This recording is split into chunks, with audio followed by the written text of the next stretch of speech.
Olá, boa noite, turma. Bem-vindos a mais uma aula de Química.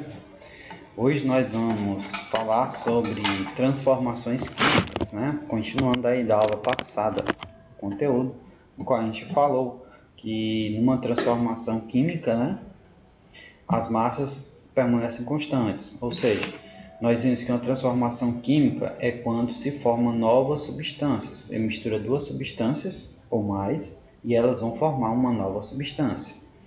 E o resultado dessa transformação vai ser igual à soma das gramas de antes. Então, se você tem 10 gramas de oxigênio e mistura com 10 gramas de carbono, você vai ter 20 gramas no resultado dessa transformação. É a chamada lei da conservação da massa, não é isso que a gente viu aí na aula passada. E hoje nós vamos dar continuidade, né? Nós vamos falar sobre a lei de Proust.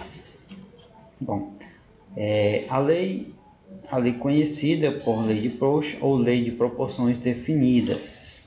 Bom, essa lei de proporções definidas significa que se você mistura numa proporção um produto, ele vai obter uma nova substância sempre na mesma proporção, sempre na mesma quantidade em qual foi misturado.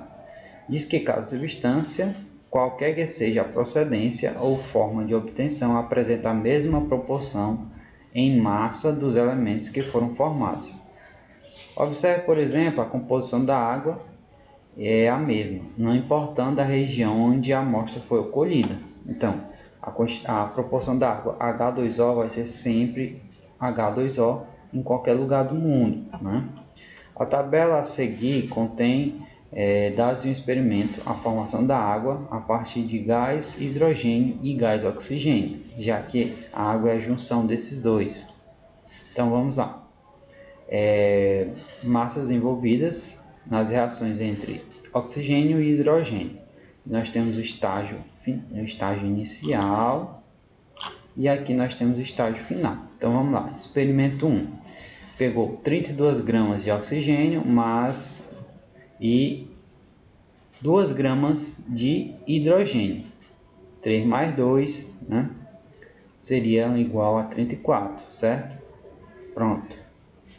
A massa de água que se formou foram 18 gramas, ou seja, juntou esses dois, misturou 18 gramas de água e aqui massa de gás de oxigênio que não reagiu. Pronto. Uma parte reagiu formando 18 gramas de água e a outra não reagiu. Se você pega 18 mais 16, vai dar 34, o mesmo 34 aqui. O que acontece? Se eu aumentar na mesma proporção, 32 mais 2, vou aumentar agora, vou continuar com o mesmo 32, vou aumentar mais 4, mais uma proporção de 4, ou seja, dobrei aqui o número de hidrogênio, foi isso? De 2 para 4. Aí significa o quê? Que a quantidade de água também vai dobrar. 18 mais 18, 36, ó, o dobro, tá vendo? Aqui, 50 gramas mais 6 daria o quê? Daria 56, né? 56, ou seja, dobrei de novo, não, aumentei mais 2, ó. Tá aumentando de 2 em 2, 2, 4, 4 mais 2, 6, tá vendo? Se eu aumento aqui, seria 56, então 54, beleza? 54, ou seja, aumentou mais 18, 18 mais 36, 54, ou seja, a proporção é a mesma, a proporção. Como se pode notar, os dados apresentados estão de acordo com a constância das massas. No experimento 1, a massa do oxigênio reagiu com 16, aí 32 e 16. E o gás de hidrogênio reagiu com 2, que corresponde a 18. O total, a massa de água formada também foi 18. E assim foi se mantendo nessa mesma proporção pelo experimento. Pode-se perceber ainda que existem relações constantes entre as massas dos reagentes, as dos produtos e entre as massas de cada reagente e cada produto.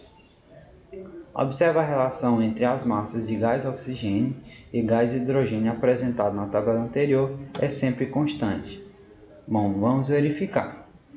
Aqui, eu tinha 18 gramas de oxigênio e 2 gramas de hidrogênio. Se você pega 16 dividido por 2, vai dar 8. Continuou constante.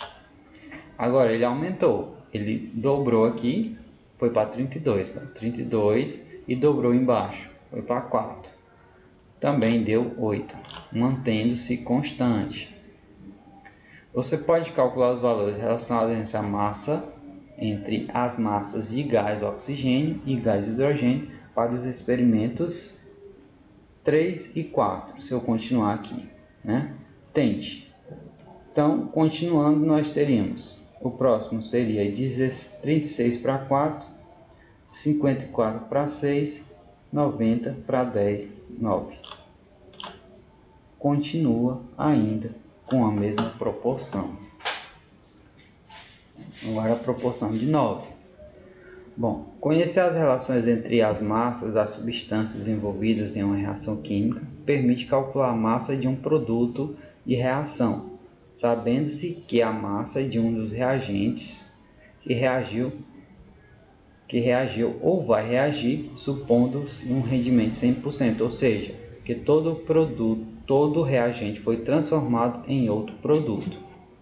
Observe outro exemplo. Durante um churrasco, a energia necessária para preparar a carne veio da reação de combustão do carvão. Combustão é a queima. Ou seja, quando o oxigênio ele fornece, né, energia para combustão. A tabela a seguir fornece as massas de carvão, do oxigênio e do gás carbônico, substâncias envolvidas na reação. Então aqui nós temos o carvão, 6 gramas de carvão com 16 gramas de oxigênio. Reagiu os dois na combustão, formando um dióxido de carbono de 22 gramas. A quantidade de gás liberado foi de 830 quilocalorias. Aqui nós temos o carvão, 120 gramas, mais 320 gramas de oxigênio. Formou-se aqui o dióxido de carbono, 444 gramas. 16.600 quilocalorias é a energia liberada. Bom, a análise dos dados coletados mostra a consequência das massas nos três experimentos e também a energia liberada para o ambiente na forma de calor. Massa de carvão mais massa de oxigênio é igual a massa de dióxido de carbono, além da informação possível se obter outras. Então aqui misturou esses dois, eu tenho dióxido de carbono. Bom, aqui massa de carvão e massa de oxigênio, 0,37 em todos os períodos experimentos. Então, se a gente for pegar aqui e fazer a divisão, né? Massa de carvão 16 dividido por 6 dividido por 16 vai dar 0,37. 120 por 320, a mesma coisa. Então aqui, essa seria a constante entre as massas, 0,37. Além disso, a energia liberada é proporcional à quantidade de carvão queimado, ou seja, quanto mais carvão queimado, maior a energia liberada. Esse conhecimento permite prever as quantidades de carvão e oxigênio para a reação e a quantidade de energia que se pode obter dela. Ou seja, é possível eu saber quanto de carvão eu preciso para obter uma certa quantidade de energia. Eu consigo também calcular a quantidade de energia sabendo a quantidade de carvão ou de oxigênio. Bom, acompanhe a resolução de um problema que envolve as leis estudadas, conhecidas como leis ponderais, que é justamente essa lei das proporções constantes. Por dizerem a respeito às massas uma reação, imagine a seguinte situação: 12 kg de carvão reagem com 32 kg de oxigênio para formar 44 de gás carbônico e liberar 1.600 quilocalorias. Então, ele pegou e fez a seguinte relação. Vamos lá. a relação foi essa: 12 de carvão, vou chamar só C, dividido por 32 de oxigênio. O resultado foi, se você pega e faz a simplificação aqui, pronto, aí liberou o que? 44, para formar 44 kg de gás carbônico, liberar 16.000 calorias. Então, qual seria a massa necessária para queimar 3 kg de carvão? Então, basta fazer essa relação. 3 para... Vou pegar aqui. Deixa eu só apagar isso aqui e fazer mais perto. Pronto. 12 por 32 seria 3. Já que eu quero 3 gramas de carvão, dividido pela massa de oxigênio. Bom, então aqui, já colocando no enunciado, né? 12 kg de carvão age com 32 para formar 44 kg de gás carbônico. Beleza. Agora eu quero saber o seguinte: qual seria a massa necessária de oxigênio para queimar 3 kg de carvão? Essa relação ele já deu aqui na situação. Então agora eu quero saber quanto de oxigênio. Então ele disse que são 3 kg. Então eu vou colocar agora a massa de oxigênio. Vou colocar MO. Pronto, massa de oxigênio. Beleza. Então fica formada aqui essa relação: 12 para 32, né? 12 para 32. Deixa eu só apagar esse zero aqui. Confundi, pronto. 12 para 32 igual a 3 para massa de oxigênio. Aí faz as multiplicações, meio pelos extremos, vai ficar 12 vezes a massa de oxigênio e 3 vezes 32. 32 vezes 3 dividido por 12.